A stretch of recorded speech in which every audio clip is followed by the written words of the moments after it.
अस्सलाम वालेकुम जी, क्या हाल आप सबका। दिस इज़ अहमद मंजूर, I am founder of Pakistan blockchain institute.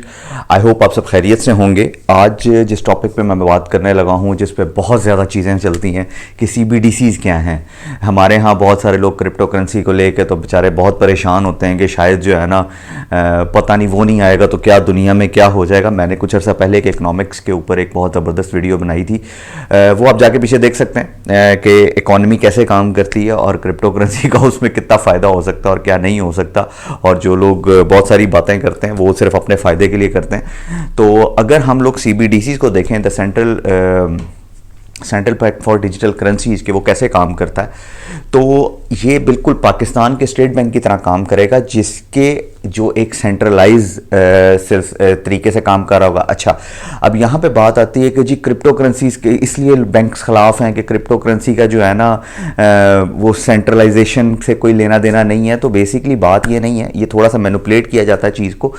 Crypto currency का बैक ना होना, वो एक डिसेंट्रलाइज्ड नेटवर्क की बात आ जाती है।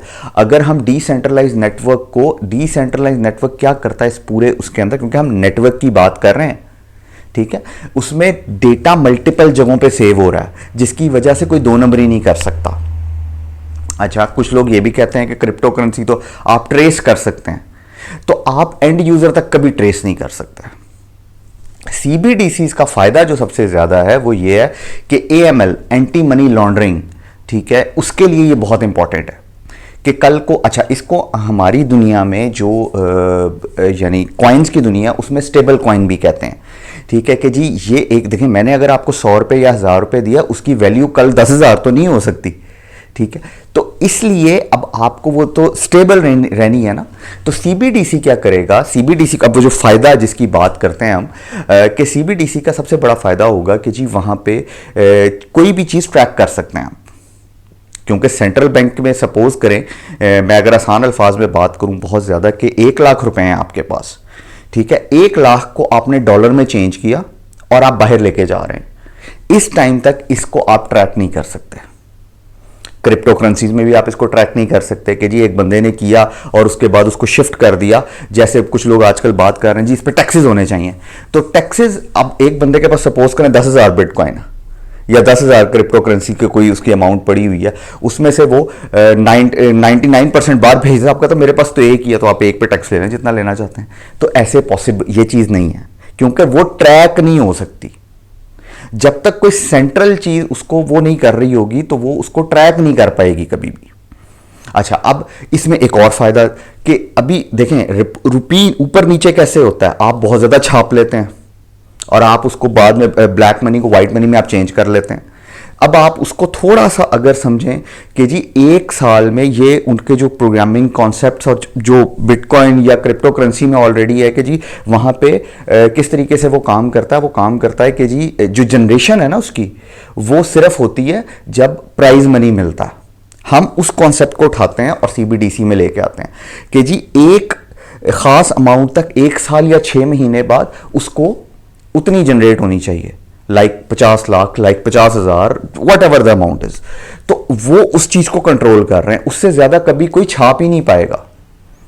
अभी तो ये है ना कि जी जो क्रिप्टो करेंसी, जो लोग इकोनॉमी को समझते हैं वो उनको पता लगती है ये बात कि जी किस तरीके से उसकी प्राइस को ऊपर नीचे मैनिपुलेट किया जा सकता है। तो ये सब चीजें हैं, और जितने भी इस टाइम जो बड़े कंट्रीज हैं जो इसको बैन कर रहे हैं क्रिप्टो करेंसी को, और वो क्योंकि ये और बड़ी जगहों पे यूज होती है, डार्क वेब पे, और बहुत सारी मैं सेमिनार्स में इस पर बात कर चुका हूँ कि कहाँ कहाँ पे इसके गलत यूज होते हैं, और क्योंकि वहां पे बहुत आम है, क्योंकि आप अगर तो इतना आसान हो ना कि एंड यूजर तक आप पहुंच सकें, तो फिर आप इसको डार्क वेब पे कभी ना यूज कर रहे हैं। तो एक वो जो चीज आपको समझ में आती है कि वहां पे एक मेन करेंसी है, तो आपको उससे निकलना है।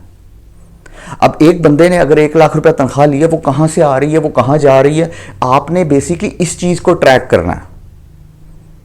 आपके पास पैसे कहां से आ रहे हैं, आप उसको ट्रैक भी नहीं करवाना चाह रहे, तो ये तो पॉसिबल नहीं है।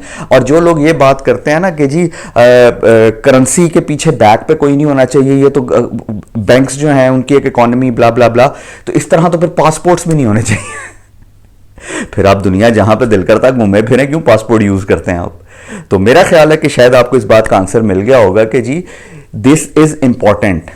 अगर आपने इकोनॉमी को ग्रो करवाना है तो सीबीडीसी पे आपको जाना पड़ेगा। जितने बड़े कंट्रीज हैं, जैसे इस टाइम डिजिटल यूरो पे काम हो रहा है, डिजिटल युआन ऑलरेडी उन्होंने डिप्लॉय कर दिया हुआ है बेतहाशा, और जो लोग हैं वो इस पे काम कर रहे हैं। रह सह के हम लोग मिसालें दे रहे होते हैं उन छोटे कंट्रीज की जो जी इसके ऊपर अब आके वो कर रही हैं, इसको टेंडरिंग पॉलिसी बना रही हैं, तो वो बहुत गलत कर रही हैं। ये मैं नहीं कह रहा हूँ, अगर आप लिंक्डइन पे जाके या डिफरेंट जो रिसर्च इकोनॉमिस्ट पे जाके और डिफरेंट रिसर्च पेपर्स पढ़ें, वहाँ पे आपको बहुत सारे रिसर्चर्स मिलेंगे जो आपको बताएंगे, जिन्होंने अपने अपने पूरे पेपर्स लिखे हुए हैं कि ये चीज़ गलत हो रही है, और कल को उनकी इकोनॉमी कैसे डाउन होगी वो शायद उनको भी पता नहीं है, या शायद उन्होंने रिसर्च नहीं की, या शायद उसमें उनका अपना कोई फ़ायदा होगा, लेकिन फ्यूचर सीबीडीसीज का है। तो इसलिए आपको सीबीडीसी को समझना ज़रूरी है। ये नहीं है कि जी आप बस ठीक है जी कुछ भी करते रहें और दुनिया में कुछ भी नहीं होगा। सो आई होप मैं सीबीडीसी को कुछ समझा पाया हूँगा थोड़े बहुत आसान अल्फाज में।